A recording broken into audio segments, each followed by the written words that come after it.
Assalamualaikum, you're watching Sunset Cricket का सुल्तान, sponsored by Ufone, refreshed by Sprite and powered by Tamasha app. और आज वानखेड़े में क्या ही तमाशा लगा है। टॉस जीता पहले अफगानिस्तान ने टॉस जीतकर बैटिंग का फैसला किया और बैटिंग करते हुए 291 रन बनाए, जिसमें एक सेंचुरी थी इब्राहिम ज़ादरान की, जिन्होंने हिस्ट्री में बनाई है। अफगानिस्तान की जानिब से किसी भी बल्लेबाज ने किसी भी वर्ल्ड कप में पहली सेंचुरी स्कोर की, 129 रन स्कोर किए। उसके बाद जब बॉलिंग करने के लिए अफगानिस्तान आए तो अफगानिस्तान ने बहुत जल्दी विकेट्स लेना भी शुरू कर दी।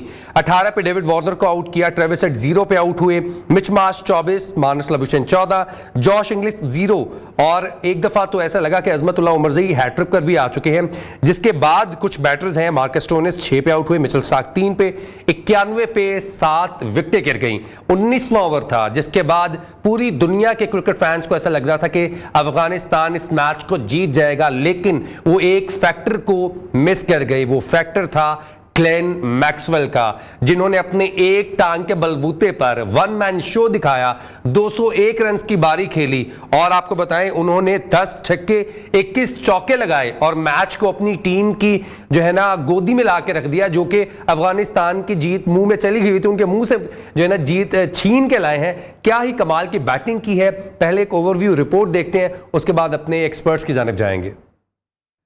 मैक्सवेल के वन मैन शो ने जो स्टैंड्स में मौजूद स्पेक्टेटर्स थे अफगानिस्तान के, उनको स्टन किया। जो ग्राउंड में मौजूद 11 खिलाड़ी खेल रहे थे उनको स्टन किया, और जो डग आउट में बैठे थे अफगानीज और ऑस्ट्रेलियंस उनको स्टन किया। और मेरे साथ जो एक्सपर्ट्स हैं वो भी इस वक्त स्टन हैं। Former chief selector Haroon Rasheed साहब और former test player Abdul Rehman साहब। सर क्या हुआ आज? Speechless, I would say speechless. I think इतनी आउटस्टैंडिंग बैटिंग डिस्प्ले मैंने अपनी ज़िंदगी में नहीं देखा। 2-3 इनिंग्स मुझे याद आती हैं जो इस तरह की हुई हुई हैं। एक मुझे इंडिया का कपिल देव याद आता है, जिसमें 17 पे 5 थी जिम्बाब्वे के खिलाफ, उन्होंने 173 में वर्ल्ड कप में 175 की इनिंग खेली थी।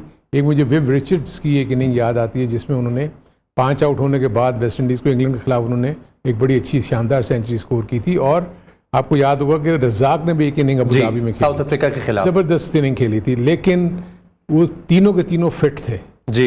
एक ऐसा शख्स जो अपनी एक टांग पे भी नहीं खड़ा हो सक रहा, उसको इतने क्रैम्प्स बॉडी में आ गए कि वो ज़मीन पे लेट गया, इतनी दफ़ा उसको मेडिकल ट्रीटमेंट मिला। लेकिन यहाँ ये ऑस्ट्रेलियन रेजिलियंस आपको नजर आता है, बिल्कुल, कि उनका सबसे बड़ा जो ये मोटो था कि नहीं हमने जीतना है। एक बहुत बड़ी सेइंग जो ना वो अपने ड्रेसिंग रूम पे लिखा के रखते हैं, I can do it, I will do it. अच्छा, ये हमेशा ये क्यू कार्ड्स होते हैं उनके, बहुत सारी चीज़ें ये लोग इस तरह की गेमिक्स करते हैं। उनके हर ड्रेसिंग रूम में कुछ ना कुछ चीज़ ऐसी मोटिवेशनल लाइंस लिखी हुई होती है। सो आप ये देखेंगे एक ऐसी स्टेज में लग रहा था कि स्ट्रेचर आ जाएगा और उसको लोग लेके चले जाएंगे, लेकिन उसके बावजूद जो है उसने कहा कि नहीं, टीम को ज़रूरत थी और उनको पता था। मैं तो ये कहूँगा it was not Australia versus Afghanistan, it was Maxwell versus Afghanistan. जिस तरीके से उन्होंने खेला, आई थिंक सारे पंडित्स को उन्होंने, सारे क्रिकेटर्स के जितने भी वो हैं उन्होंने, क्योंकि 91 for 7 आप कौन एक्सपेक्ट, मैं तो नहीं सोच रहा था। और जिस तरीके से अफगानिस्तान बॉलिंग कर रही थी, लेकिन 1 और 2 फील्डिंग लैप्सेस आप देखेंगे उसने मैच को कहां से कहां ले गए। सर एक रिव्यू भी और वो ऐसा रिव्यू कि वो लग रहा था बिल्कुल ऐसे विकेटों के सामने है, लेकिन वो बहुत ज्यादा फॉरवर्ड था। उसने इसलिए लिया कि गेंद हो सकता है विकेट के ऊपर से जा रहा हो, और वो ऐसे ही हुआ। बट आई थिंक चाहे जो मर्जी कहें, हम ये फील करते हैं कि उन्होंने हिम्मत नहीं हारी ऑस्ट्रेलियंस ने, और आखिर वक्त तक वो इस उम्मीद में थे कि हम जीत जाएंगे, और उनकी वो जो विल और उनकी जो रेजिलियंस थी वो उनको लेके वहां तक ले गई। बाबा अब्दुल रहमान साहब हमारे साथ मौजूद हैं, जो कि सुबह में सिर्फ एक ही नाम लिए जा रहे थे, इवन कि कल के शो में भी एक ही नाम लिए जा रहे थे कि Glenn Maxwell is the key. अगर उनको खिलाया गया, क्योंकि वो इंजर्ड भी थे, उनकी स्पेकुलेशंस थी वो खेलेंगे या नहीं, उनके बारे में अब्दुल रहमान साहब ने कहा था कि अगर वो खेल गए, 44 बॉलों पे 100 करने वाला शख्स आज 201 रन की बारी खेल के गया। अब्दुल रहमान भाई क्या है आपके पास कोई गिद्दर सिंह, हमें भी बताएं। यार जो बंदा फॉर्म में होता है ना, जो टीम की भूख के लिए खेलता है, वो ऐसे प्लेयर्स होते हैं कि ये देखे इंजर्ड हो कुछ भी हो, टीम के लिए खड़ा है, खेलता जा रहा है। एक बंदा सीढ़ियां 3 दफा उतर के मैं जा रहा हूँ, लेकिन इसने फिर भी उसे ग्राउंड नहीं आने दिया। हिस्ट्री में मैंने तो ऐसी इनिंग्स नहीं देखी।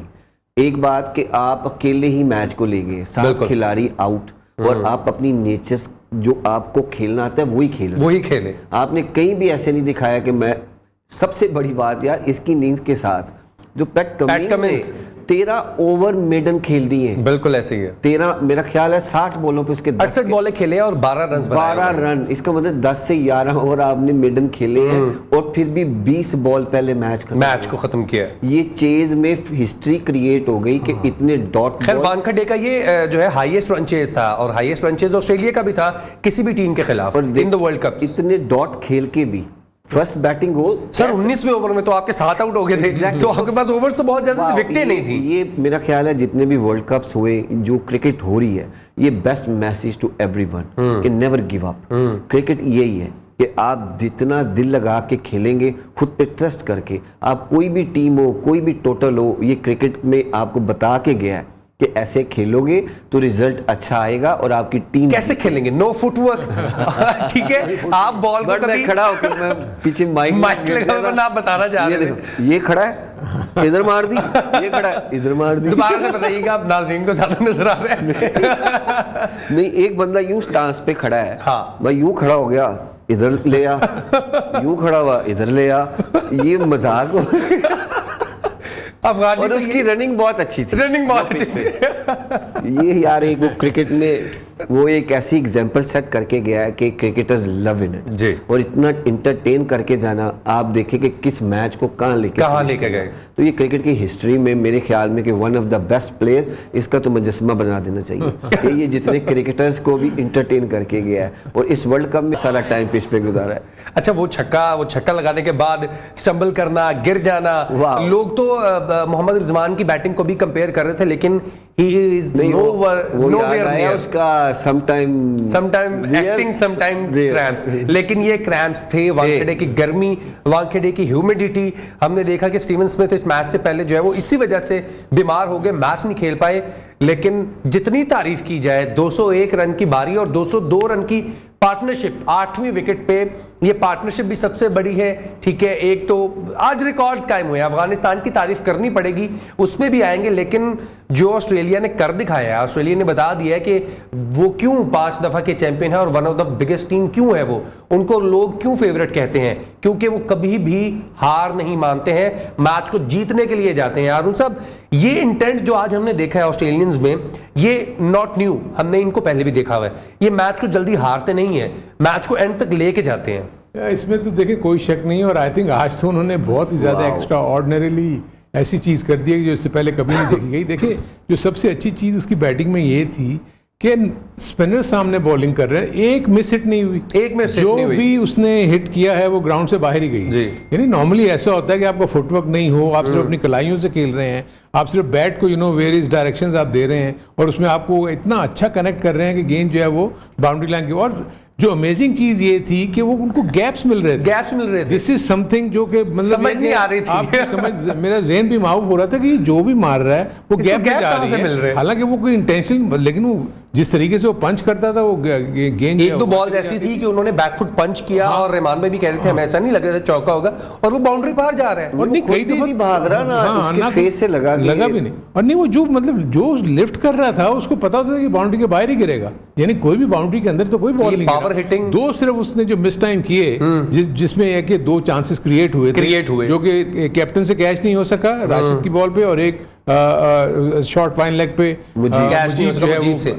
आई थिंक मैं इतना हैरान था कि उस वक्त जब इतना ये लोग चार्ज अप थे, क्योंकि उस वक्त तो ऑस्ट्रेलियंस हिले हुए थे, बिल्कुल ऐसे ही, उनको नहीं समझ आया था कि क्या हो रहा है उनके साथ, और वहां आपने इतना कैजुअल वे में उस कैच को लेने गए और उसकी प्राइस आपने पे कर दी। आप वर्ल्ड कप से ही मुझे लगता है कि आई एम नॉट श्योर कि अब ये जो साउथ अफ्रीका के साथ कैसे खेलेंगे, कि उस वक्त तक ये इस धचके से निकलेंगे भी कि नहीं निकलेंगे, इस ट्रॉमा से बाहर आ पाएंगे या नहीं आ पाएंगे, क्योंकि मुझे लगता है कि अफगानी जो है वो हमारा शो देख रहे थे और हमारे बाबा जी जो ग्लेन मैक्सवेल का नाम ले रहे थे बार बार। ये भी बताओ कि मैंने कहा हुआ है कि ये टीम फाइनल खेलेगी। हाँ जी, इन्होंने ये भी कहा हुआ कि ये टीम फाइनल खेलेगी, और अफगानियों ने इनकी बात सुनकर ग्लेन मैक्सवेल से डरे हुए थे। उनकी बॉल पे कैच हुआ, कैच निकल रहा है, कैच छूट रहे हैं, उनकी लेग बिफोर विकेट पे वो रिव्यू ले रहे हैं, वो बच रहे हैं। Even for that matter Rahman भाई, हमने ग्लेन मैक्सवेल के थोड़े शॉट्स देखे जिसमें वो खुद भी हैरान नजर आए कि मेरे कैच छूट रहे हैं, मेरे लेग बिफोर विकेट में बच रहा हूँ, मैं इतना आज लकी हूँ।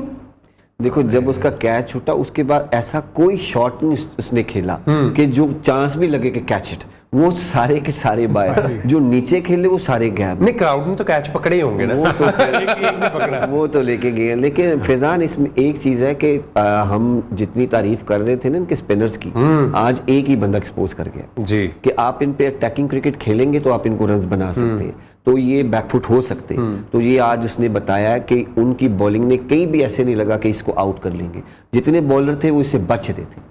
ये एक बैकफुट चीज होती है। एज ए स्पिनर, आप इतने बड़े स्पिनर हो और आप उसको वेरिएशन ही ना यूज करें। बहुत तेज बॉलिंग कराई है उन्होंने। बैटिंग तो मैं चाहूंगा कि एक दफा फिर से जो है वो ग्लेन मैक्सवेल की बारी चलाई जाए, ताकि हम उसको भी साथ साथ एंजॉय करते हुए बात करते रहे। और देखें इनके स्पिनर्स ने जितनी बॉलिंग कराई है ना, वो उसको तेज पेस के साथ। रहमान भाई, आप तो दुआ करते होंगे कि मैं शायद इनके सामने आज ना ही होता। वैसे एज ए स्पिनर कोई नहीं कर रहा होगा। तीन स्पिनर शायद एक चांस होता है तो आपको रिवर्स स्वीप मारते थे। नहीं, चांस है उस पे रिवर्स स्वीप, वो 3-4 मार लेगा। लेकिन मैं एक बात कर रहा हूँ, उसकी इनिंग्स तो आउटस्टैंडिंग है। मैं एज ए एक स्पिनर बात कर रहा हूँ कि अगर आप कहते हैं कि मैं कह रहा हूं कि मैं ना होता, अगर मैं होता तो मैं ये चांस जरूर लेता। अच्छा, 76 बॉलों पे पहली सेंचुरी स्कोर की इन्होंने, तब तक के लिए लिम्प नहीं कर रहे थे। उसके बाद जो 200 रन इन्होंने किए हैं, उसमें इन्होंने सिर्फ 48 से 50 बॉल्स नहीं है और 200 रन स्कोर किए हैं, और वो 50 बॉलें इन्होंने एक टांग के साथ खेली हैं। उसमें तो फिर ये था कि वो करना ही उसने ये था, इसलिए कि वो भाग तो सकता नहीं था, तो इसलिए उसको यही था कि मैं क्लियर ही करूंगा बाउंड्रीज। और देखेंगे जो मैक्सवेल का खेलने का अंदाज ऐसे ही है, वो जिस भी टीम के खिलाफ खेलेगा वो इसी तरह खेलेगा। पीछे उसने 40 बॉलों में जो भी 100 किया था, जी 44 भी इसी तरह 44 बॉलों में जो 100 किया इसी तरह किया। इससे पहले भी जो मुझे जो अमेजिंग चीज़ ये नजर आई कि नॉर्मली ये इसके बाद एक अच्छी इनिंग खेलने के बाद 8 से 10 इनिंग फेल होता है, उसके बाद जाके फिर एक इनिंग खेलता है। इसको रखते ही इसीलिए कि ये किसी भी ऐसी पोजीशन में आएगा तो ये मैच जिता देगा। आज इसने बॉलिंग भी इतनी बुरी नहीं की, ठीक की थी बॉलिंग, लेकिन मेरे अपने नजदीक जो इन्होंने पार्टनरशिप तोड़ी हाँ, थी, वो भी बहुत अहम थी। वो भी बहुत अहम थी। तो मेरे अपने नजदीक ये था कि मैक्सवेल डेफिनेटली उनका की था। हालांकि स्टॉइनिस भी हम समझते हैं कि वो भी आगे इनके, जब उनके दोनों आगे थे, ऐसे लग रहा था दोनों ही कुछ ना कुछ एक दूसरे को कॉम्प्लीमेंट करेंगे, लेकिन स्टॉइनिस आउट होते ही इसके बाद तो सारा इनके ऊपर ही आ गया था। और ये जैसे भी रहमान ने कहा ना, जो कमिंस की जो इनिंग थी ना, प्रॉब्ली अगर वो साथ ना देता इसका, अगर वो भी हिट आउट करने में आउट हो जाता तो पीछे वाले तो शायद इतना स्टैंड दे भी ना सकते उसको। सो बीइंग अ कैप्टन, उसको इस चीज़ का पता था कि मेरा जो पार्टनर है ये मैच विनर है और ये किसी को भी मैच जिता के जा सकता है। लेकिन इस यकीन को रखना 91 for 7 ये ऑस्ट्रेलियंस का ही काम था। मेरे अपने नज़दीक ये ऑस्ट्रेलियंस का काम था, क्योंकि वो उसके बाद बिल्कुल गिरे हुए थे। आप उनके ड्रेसिंग रूम को देखते जिस वक्त देखते ऐसे लग रहे थे कि बिल्कुल ही गिरे हुए। आखिर वक्त तक जब ये 4 से 5 ओवर रह गए तो तब उनको होश आया, उसके बाद वो खड़े हुए, वरना तो नहीं था बेचारे। मुझे अफसोस हुआ जब आखिर में अफगानिस्तान के डग आउट को दिखाया तो बेचारे वो तो मतलब इस काबिल ही नहीं थे कि वो समझ सही बात। खैर वो जीत थी जो हाथ तो आई पर मुंह को ना लगी, और वहीं से जो है वो मैक्सवेल ने उनको इतने शॉट्स लगाए। बिल्कुल सही कह रहे हैं अरुण साहब कि पहले जब डग आउट था ऑस्ट्रेलियंस का 91 for 7, उसके बाद परेशान थे, मैच हार गए थे। ऑल्दो उनका एक मैच पड़ा, लेकिन उनको ये जीत जरूरी थी। आज उन्होंने मैच जब जीता तब हम देख रहे थे कि जो डग आउट में बैठे थे और जो ड्रेसिंग रूम में बैठे थे वो हंस रहे थे, वो खुश हो रहे थे कि समझ नहीं आ रही कि मैक्सवेल ने आज कर क्या दिया है। और अफगानिस्तान ने आज कहाँ गलतियां की और कहां पर अच्छा प्ले किया, उस पर भी बात करेंगे इस ब्रेक के बाद। स्टे ट्यून्ड, क्रिकेट का सुल्तान। Welcome back, you watching sunset cricket का सुल्तान, sponsored by Ufone, refreshed by Sprite and powered by Tamasha app. तो आज तमाशा जो ग्लेन मैक्सवेल ने लगाया था वो तो हमने आपको दिखा दिया और उसकी खूब तारीफ की है, और तारीफ जितनी की जाए उतनी कम है। लेकिन आज अफगानिस्तान ने बुरा नहीं खेला in the term of batting. 291 इस बॉलिंग के सामने, जिसमें जॉश हेजलवुड हो, पैट कमिंस हो, सामने मिचेल स्टार्क हो, मैक्सवेल हो, एडम ज़ैम्पा हो, इस टीम के खिलाफ उन्होंने बहुत अच्छी क्रिकेट खेली। अपने जो उन्होंने एरिया सेट किए हुए थे, छोटे छोटे गोल सेट किए हुए थे, उनको अचीव करते गए और 291 का स्कोर किया। वो उन्होंने 129 इब्राहिम ज़ादरान ने की, और अफगानिस्तान की तरफ से पहले वो बैटर हैं जिन्होंने वर्ल्ड कप में सेंचुरी स्कोर की है। 291 का स्कोर कर लिया, और जहां तक मुझे लगता है कि जो वो प्लान के साथ आए थे कि उन्होंने 300 के करीब जाना है, वो 300 साढ़े 300 को आए नहीं कर रहे थे। उनका यही था कि हम 280 300 के दरमियान में रहेंगे और हम इनको पकड़ लेंगे, जो उन्होंने तकरीबन पकड़ भी लिया था। लेकिन डू यू थिंक कि इब्राहिम ज़ादरान के ऊपर बात हो रही है कि उन्होंने 129 तो किए लेकिन थोड़ा सा स्लो रह गए? मेरे अपने नज़दीक थोड़ा सा चार्ज उन्होंने जो था ना वो लेट शुरू किया। वो अपनी जब वो सेंचुरी के करीब पहुंचे ना तो उस वक्त वो थोड़ा सा बॉक डाउन हो गए कि उन्होंने कहा कि मैं सेंचुरी पहले, क्योंकि वो अचीवमेंट थी एक बहुत बड़ी कि वो ऑस्ट्रेलिया के खिलाफ सेंचुरी स्कोर करें। जो एक और जो मुझे इसमें नज़र आया, क्योंकि जो हिस्ट्री बता रही थी कि शाम को अगर आप बॉलिंग करते हैं तो आपके पेसर्स जो है ना वो ज़्यादा कामयाब होते हैं, और नज़र भी आया, वो नज़र भी आया। तो उन्होंने जो 4 स्पिनर खिलाए वो शाम के वक्त प्रॉब्ली वो रोल, और अगर आप देखें तो स्पिनर्स को भी बहुत बड़ा रोल उन्होंने प्ले भी नहीं किया। 2 विकेट्स लिए उन्होंने राशिद ने, लेकिन जैम्पा का मैं बात कर रहा हूँ कि जो मेन की उनका बॉलर था, जो कि हम समझ रहे थे कि वो काफ़ी तंग करेगा अफगानिस्तान के मुल्क, आज उसने 58 या 59 रन दिए हैं और उसको विकेट शायद एक आधी मिली है मेरे ख्याल उसको। सो इससे तो ये साफ पता लग रहा था कि स्पिनर्स के लिए इतना कुछ है नहीं। हम ये एक्सपेक्ट कर रहे थे कि जो अफगानिस्तान के स्पिनर्स हैं वो शाम जब सेकेंड इनिंग होगी तो कुछ रोल प्ले करेंगे। आई थिंक थोड़ा सा थ्रेटनिंग मुझे सिर्फ राशिद खान लगे, बाकी स्पिनर्स ने कोई बहुत ज़्यादा इम्पैक्ट नहीं किया। आप देखें कि उसको नबी को सिर्फ 2 ही ओवर करवाए उन्होंने जी, और बहुत ही लेट लेकर आए। सो थोड़ा इशू ये था, लेकिन वो क्योंकि विकेट्स लेते चले जा रहे थे तो उन्होंने फास्ट बॉलर्स को कंटिन्यू किया। उनके पास तीसरा फास्ट बॉलर नहीं था तो उनको कुछ ज्यादा ही बॉलिंग करानी पड़ गई। बिल्कुल ऐसी इस वजह से वो दो जो पहले जिप नजर आ रहा था वो शुरू के 15 से 20 ओवर में नजर आता है। वहां अगर आपके पास तीसरा कोई अगर बॉलर होता तो वो 7 आउट कर गए, उसके बावजूद आप 7 आउट कर गए। तो वो इनफैक्ट मैं कहूँगा कि उनके पॉइंट ऑफ व्यू से वो बहुत अच्छा खेले जी, बिल्कुल। इसमें तो कोई शक नहीं है कि बैटिंग करते हुए वो 291 तक पहुंचे, जो कि वो 310 या 315 तक भी जा सकते लेकिन बावजूद इसके अगर वो चले भी जाते तो भी तो 20 बॉलें पड़ी थी तो वो भी कर जाते जो मैक्सवेल नवीन उल हक ने जिस तरह की ट्वीट की हुई थी या अपना शेयर किया था, उन्होंने अपनी परफॉर्मेंस तो दी। पहले आते ही उन्होंने ट्रेविस हेड को आउट किया, उसके बाद आपने देखा अजमतुल्लाह उमरज़ई हैट्रिक तक भी गए, उनकी हैट्रिक भी हो सकती थी अगर वो कैच कैरी कर जाता ग्लेन मैक्सवेल का, तो ये मैच हो सकता था कि अफगानिस्तान के हक में ही चला जाता। जब आपकी इतनी अच्छी बॉलिंग हो जाएगी, नो डाउट ये सबको पता है कि आज अफगानिस्तान क्यों हारा, कैचेस विन मैचेस। आप हमेशा ये बात करते हैं कि फील्डिंग बहुत मैटर करती है। एक रन आउट आपने किया, मार्नस लबुशेन को आपने रन आउट किया, लेकिन उसके बाद ये न्यूजीलैंड के खिलाफ भी हुआ था, आपको याद होगा जब अफगानिस्तान न्यूजीलैंड के खिलाफ खेल रहा था, न्यूजीलैंड के 6 आउट करने के बाद ये शायद ठंडे पड़ गए या फिर उन्होंने बैटिंग अच्छी की, टॉम लेथम ने ग्लेन फिलिप्स के साथ, वो मैच को 240-50 तक ले गए और मैच को जीत गए। देखिए फील्डिंग तो हमेशा कोई भी टीम इस वर्ल्ड कप में जिस प्लेयर को चांस मिला, बड़े प्लेयर को, उसने नहीं गेम आपके वापस नहीं दी जी, तो किसी भी सिचुएशन अगर वो बैट फर्स्ट कर रहा है वो 100 करके अगर मैक्सवेल को चांस मिला है वो 200 करके वो देखिए डी कॉक को 1-2 मैचेस में चांस मिले, वो भी अपना फिनिश 170 करके गया। तो आप चांस नहीं दे सकते किसी भी ऐसे प्लेयर को जो मैच विनिंग प्लेयर हो। सेकेंडली गुड उसको मुबारक जिसने पहला 100 अफगानिस्तान से किया, इब्राहिम ज़ादरान। बहुत बड़ी बात होती है कि आप अपने मुल्क के लिए पहला इतनी वनडेज खेले हुए जो वर्ल्ड कप में, तो उसमें एक बंदा आके पहला 100 करे। उसके साथ उनका कैप्टन बहुत स्लो खेल गया। अगर इब्राहिम अगर स्लो वहाँ था, लेकिन उसकी पार्टनरशिप जो कैप्टन अंदर आया था उसने 65 बॉल ले ली, 50 से ऊपर बॉल लेके, तो मेरा ख्याल है 25 रन के करीब खेल के गया। तो वहाँ रेशो बढ़ गई। आपने वहाँ थोड़ा स्ट्राइक करते तो शायद ये 300 प्लस भी कर सकते। Secondly my point of view कि जब आपने सोच के आए हैं टॉस कर जीत के हमने बॉलिंग सेकंड करनी है, और आप अपने कमेंट्स में कह रहे हैं कि शाम को सीम और स्विंग अच्छा होगा, लेकिन आपने टीम पिक 4 स्पिनर के साथ 4 स्पिनर खिला दिए। That's a big question. तो आप जब सोच के आए हैं कि अच्छा सीम स्विंग है तो फिर पेसर तीसरा होना चाहिए था। तो ये एक बात ऐसी थी कि जो मेरा ख्याल है कि टीम की पिकिंग में थोड़ी सी मिस्टेक कर गए। तो अगर आज होता तीसरा पेसर तो वो आपको कहीं ना कहीं विकेट दिलवा देता, जो सिचुएशन उन्होंने क्रिएट कर ली हुई थी। उसके बाद जब एक बैट्समैन एज ए कैप्टन या एज ए स्पिनर, मैं एक मेरी अपनी सोच है कि जब आपको आइडिया हो गया है कि एक बैट्समैन ने सिंगल भी नहीं लेना, गो फॉर डेड बैट, तो मैं एक सिली में डॉफ ले लूंगा। अच्छा, मैं एक एक्स्ट्रा गली ले लूंगा, अटैकिंग एग्जैक्टली मैं उसको चांस दूंगा कि ये मुझे हिट मारे या कहीं स्लिप में जाए, उस पर प्रेशर डालूं, बैट एंड पैट कैच की कोशिश हो, वो डिफरेंट ट्राई करे। तो आपने उसको फील्ड ओपन ही रख के दी, वो सिंगल दूर भी जा रहे नहीं बना रहे, तो फिर आप अटैकिंग क्रिकेट में दूसरा तरीका नहीं, इन मामलात में आपका दिमाग फिर नहीं जाता।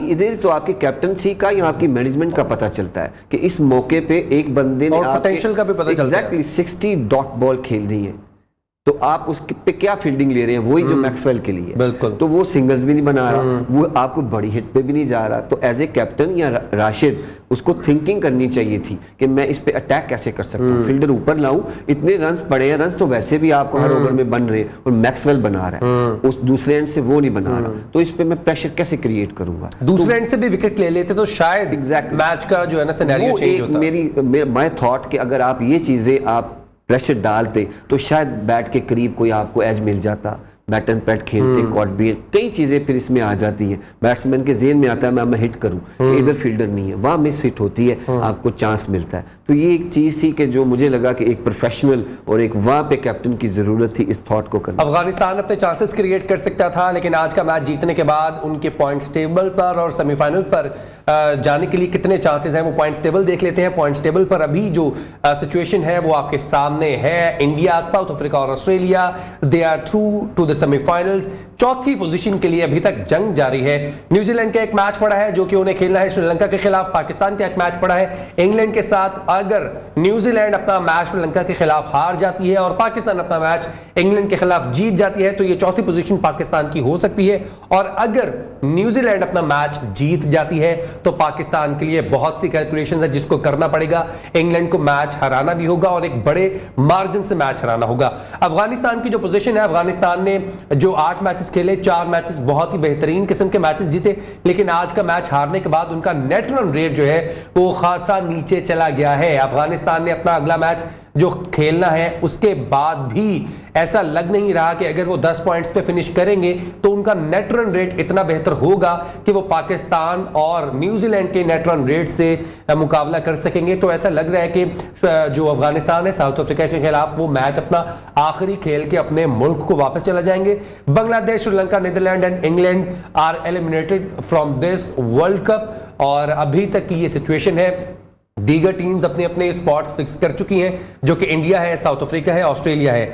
चौथी टीम के लिए जंग जारी है, उस पर बात करेंगे हारून साहब।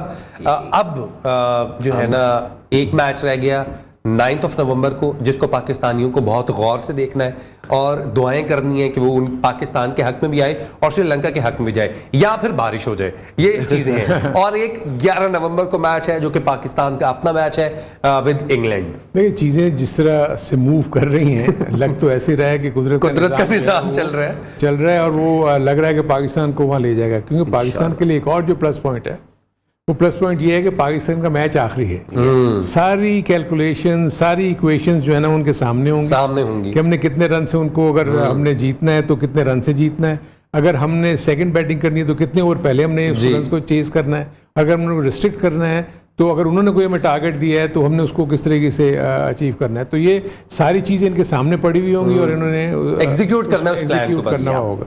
सो अब न्यूजीलैंड का मुझे सिर्फ ये इशू नजर आ रहे हैं कि उनकी कैंप में बहुत ज्यादा मायूसी है, इंजरीज भी है। इंजरीज की वजह से मुझे लगता है कि क्या वो अपने अच्छे पूरे फुल 11 खिलाड़ी खिला सकेंगे कि नहीं खिला सकेंगे, क्योंकि उनको जो मेन थ्रेट्स हैं वो उनके बॉलर्स हैं, उनके फास्ट बॉलर्स। मैट हेनरी वापस जा चुका है, अभी तक जो जेमिसन आए हैं उन्होंने एक भी मैच नहीं खेला, वो भी इंजरी से वापस आ रहे हैं। फर्गूसन जो है वो अनफिट हैं, वो पता नहीं वो फिट होते हैं कि नहीं होते। आपको ये भी पता कि उसने भी बॉलिंग नहीं की थी, या जो खेले भी नहीं थे नीशम उनको भी प्रॉब्लम हुई है। सो अब क्या वो इतने जो 3 से 4 दिन जो भी उनको मिले हैं उसमें उन्होंने रीहैब करने के बाद वो इस काबिल हो गए या नहीं हो गए। प्लस जो सबसे बड़ा है कि 90% रेन है। सो बहुत सारे फैक्टर्स हैं जिसको जो है आपको देखते हुए जाना है। लेकिन मेरे अपने नज़दीक पाकिस्तान को और कुछ नहीं इस वक्त सोचना। लेट्स सी कि न्यूजीलैंड के मैच का क्या रिजल्ट आता है, क्योंकि दूसरी तरफ आप इंग्लैंड को भी इजी ना लें। इंग्लैंड का भी एक मैच बाकी है और उनको चैंपियंस ट्रॉफी की एक जो मोटिवेशन है लेके जाएगी कि जी हमें अच्छा खेलना है, हमें मैचेस जीतने हैं, वरना तो हमें इवन इंग्लैंड में भी तो बहुत ज्यादा फिर इनके ऊपर बैकलैश होगा ना। सो इसलिए वो प्रोफेशनल टीम भी है, इसमें कोई शक नहीं है। तो पाकिस्तान मेरे अपने नज़दीक बहुत ज़्यादा चांसेस बनते हुए नजर आ रहे हैं कि पाकिस्तान अगर अच्छा खेला इंशाल्लाह तो हमें पाकिस्तान के चांसेस बनते नजर आ रहे हैं। अब्दुर्रहमान साहब से भी इस पे कमेंट ले लें, लेकिन एक ब्रेक है, ब्रेक से वापस आएंगे। स्टे ट्यून्ड, क्रिकेट का सुल्तान। Welcome back to sunset cricket का सुल्तान, sponsored by your phone, refreshed by Sprite and powered by Tamasha app. Sorry Haroon भाई आपको कोई इशू नहीं, मैं तो आपको एक बड़ी अच्छी खबर देने वाला था। जी दे दे खबर दे दे। एबी डिविलियर्स ने जो प्रेडिक्ट किया है उसमें पाकिस्तान इंडिया का सेमीफाइनल और ऑस्ट्रेलिया और साउथ अफ्रीका का सेमीफाइनल प्रेडिक्ट किया और final Pakistan south Africa final. अच्छा, मिच मार्श ने इस वर्ल्ड कप से पहले ऑस्ट्रेलिया और पाकिस्तान का फाइनल जो है वो प्रेडिक्ट किया हुआ है। मिच मार्श ने कहा था कि बहुत अच्छी बॉलिंग है, बहुत अच्छी बैटिंग है। ऑल्दो हमारे कुछ पैचेस रहे जिसमें हमने अच्छी बॉलिंग नहीं की, लेकिन हम उन मैचेस पे बात कर रहे थे जो कि अब बाकी रह चुके हैं, जो कि हमारी जीत में या सेमीफाइनल्स में जाने के लिए मददगार साबित हो सकते हैं। New Zealand versus Sri Lanka and Pakistan versus England, what do you think? हाँ, पाकिस्तान का सबसे पहले हारून भाई ने ये एक बात की है कि हमारे लिए तो गेट ओपन है, लेकिन इस तरह भी ओपन है कि हमें सब चीज़ों का आइडिया हो जाएगा। हम चेस करें, बॉलिंग फर्स्ट करें, कितनी एवरेज, सब कुछ अल्लाह की भी मदद है, बारिश भी 90% है। लेकिन अगर क्रिकेट पॉइंट ऑफ व्यू से बात करें तो दोनों टीमों की बॉलिंग स्ट्रगल कर रही है। बैटिंग फिर होमवर्क अच्छा है, लेकिन बॉलिंग दोनों के पास नहीं है जो स्ट्रगल कर रही है।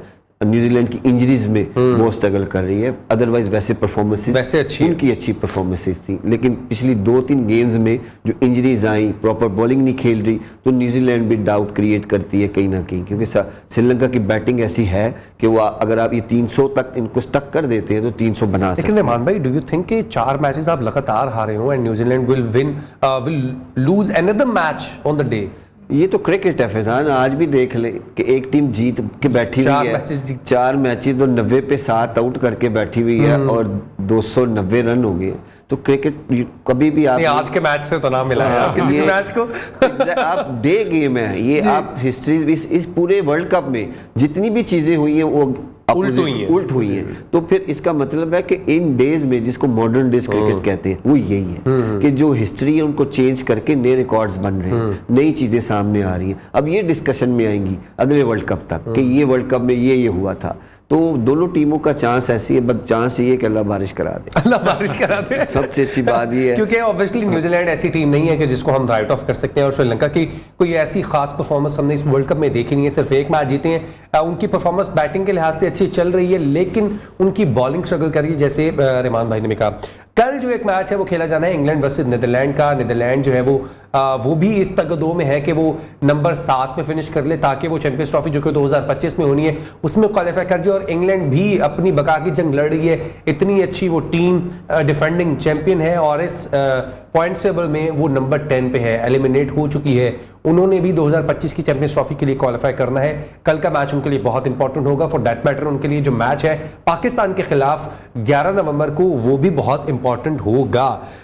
इंग्लैंड, डू यू थिंक कि नीदरलैंड वो टीम होगी जिसके खिलाफ वो अपनी फॉर्म वापस गेन करेंगे and they will give us a fight back on 11 नवंबर? जिस तरीके से मैं उनके कैप्टन को देख रहा हूँ, जिस तरीके से वो डिजेक्टेड हैं, उनकी तरफ अपनी परफॉर्मेंस को लेके वो बहुत बड़ा कंसर्न है। क्योंकि अमूमन आप देखेंगे बटलर तो सिंगल हैंडेडली मैचेस को जिता के ले जाया करते थे, तो वो बिल्कुल आउट ऑफ फॉर्म होने की वजह से उनकी पूरी टीम भी डिसअरे में है। आप देखेंगे उनके कैंप में इंजरीज के भी बड़े इश्यूज थे, फिर उनकी टीम सिलेक्शन के ऊपर भी बड़ी बातें हो रही हैं कि वो टीम को सही तरह सेलेक्ट करके नहीं लेके आए, T20 के प्लेयर्स को ज़्यादा रख लिया। लेकिन बावजूद इसके इंग्लैंड इतनी क्रिकेट खेलता है शॉर्टर फॉर्मेट की, चाहे वो T20 क्रिकेटर्स हों या जो भी हों, वो प्रोफेशनल क्रिकेटर्स हैं। उनके लिए दोनों मैचेस इसलिए इंपॉर्टेंट हैं कि अगर वो नहीं जीते ये दोनों मैच तो वो तो फिर चैंपियंस ट्रॉफी के लिए क्वालिफाई नहीं कर सकेंगे।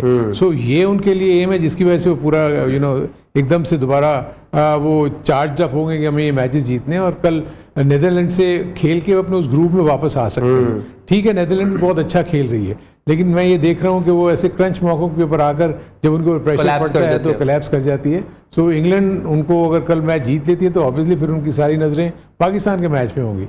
लेकिन पाकिस्तान जिस तरीके से मैं देख रहा हूँ कि ऑफ लेट ठीक है उनको इश्यूज नजर आ रहे हैं, लेकिन कहीं ना कहीं तो पाकिस्तान ने क्लिक करना है ना। अभी तक ना उनकी बॉलिंग यूनिट ने पूरी तरह काम किया है, अभी देखा जाए तो सिर्फ बैटिंग उनको टू सम एक्सटेंट कुछ ना कुछ काम करके दे रही है। सो हमें उम्मीद है, और जब पाकिस्तान जब सारे अपने चीज़ों को वे कर लेगा तो फिर उसके पास तो कोई और चीज़ सोचने के रह ही नहीं जाएगी ना कि हमने ये मैच जीतना है और किस अंदाज में जीतना है, वो सारी कैलकुलेशन सामने पड़ी हो। इंग्लैंड ने अपना मैच इंडिया के साथ खेला और जल्दी आउट किया, लेकिन ऑब्वियसली उनकी बैटिंग परफॉर्म नहीं कर पाई। हमने इनको ऑस्ट्रेलिया के खिलाफ भी खेलते हुए देखा, ऑस्ट्रेलिया को क्रंच मैच था, काफ़ी क्लोज मैच रहा, लेकिन at the end England match हार गई। ऐसा लग रहा है कि इंग्लैंड उस फॉर्म में वापस आ रही है जिस तरह की इंग्लैंड की टीम होती है। नो डाउट आपने पिछले 2 मैचेस हार दिए, लेकिन आपकी जो बॉलिंग है, बैटिंग है, even for that matter fielding भी आपकी नजर आ रही है? डू यू थिंक कि कल का वो मैच होगा कि जिसमें टू लेट अच्छा जैसे दरियाब कहा करती हैं कि आपका पूरा टूर्नामेंट गुजर जाता है, आपको समझ नहीं आती है। अब ये एज ए फैन दो सूरतें होती हैं, जब इतनी बड़ी टीम जीत जाए, इन्हों को तो जीत ही जाना चाहिए। हाँ। अगर वन सेकंड थिंक कि अगर हार जाए तो फिर वो बहुत बड़ी क्रिटिसाइज, इससे हार गए exactly, just like Pakistan lost for the match. Exactly, fans कहते हैं ये डिजर्व करते थे कि ये भी इनसे हार, पूरा वर्ल्ड कप गंदा खेले, बहुत सारी क्रिटिसाइज चीजें हो जाती है। एक और मैटर कि अगर इनकी जैसे बॉलिंग फॉर्म में है तो एक आधा बैट्समैन ऐसी बॉलिंग के अगेंस्ट फॉर्म में ना आए, क्योंकि इन्होंने फिर हमारे आगे मैच खेला, हमारे साथ मैच खेला, तो जो हमारे लिए थोड़ी सी प्रॉब्लम क्रिएट कर सकता है कि जाती बाहर आती है ना, तो फिर वो कुछ आज वो चीजें दिया बुझने से पहले जो है वो एक दफा अपनी क्षमा बढ़ाता है। बिल्कुल, तो उसमें फिर हमें भी अलर्ट रहना है और अच्छा होमवर्क करके आना पड़ेगा। तो इंग्लैंड कोशिश पूरी करेगा अच्छे मार्जिन से जीते, क्योंकि उन्होंने अपनी टीम को बचाना है चैंपियन ट्रॉफी के लिए जी। तो वो उसकी दौड़ में, वर्ल्ड कप की तो नहीं। तो वो एक पूरे इवेंट में उन्होंने यही कहा है कि हमने तेज क्रिकेट खेलनी है, हमने ऐसा करना है, वो उनसे वैसे डिलीवर नहीं हो सकी। लेकिन कल के मैच में कुछ आज चीज़ें ऐसी होंगी कि वो क्विक करें, अपनी एवरेज को अच्छा करके खेले, कि वो कोशिश करेंगे कि 8वें नंबर पर फिनिश करने का, एक ये चांस वो जरूर इंग्लैंड। चलें जी, पॉइंट्स टेबल पर इंग्लैंड जो है वो नंबर 10 पे है और कल का मैच नीदरलैंड के साथ खेलेगी और उनकी कोशिश ये होगी कि वो कल का मैच जीते और अगला मैच जो पाकिस्तान के साथ है उसको जीतने के बाद, जो कि हम नहीं चाहते कि वो जीते, लेकिन उनकी कोशिश यही होगी कि वो मैच जीते और नंबर 7 या नंबर 6 पे फिनिश करे, ताकि वो 2025 जो कि पाकिस्तान होस्ट कर रहे हैं चैंपियंस ट्रॉफी को, उसमें क्वालिफाई कर सके। अभी तक के लिए वो क्वालिफाई नहीं कर सके हैं। 2 टीमें हैं, 2 स्पॉट हैं जो कि खाली हैं, जो कि नीदरलैंड और इंग्लैंड उसके लिए मुकाबला करेंगे। आपसे कल मुलाकात होगी, तब तक के लिए अल्लाह हाफ़िज़।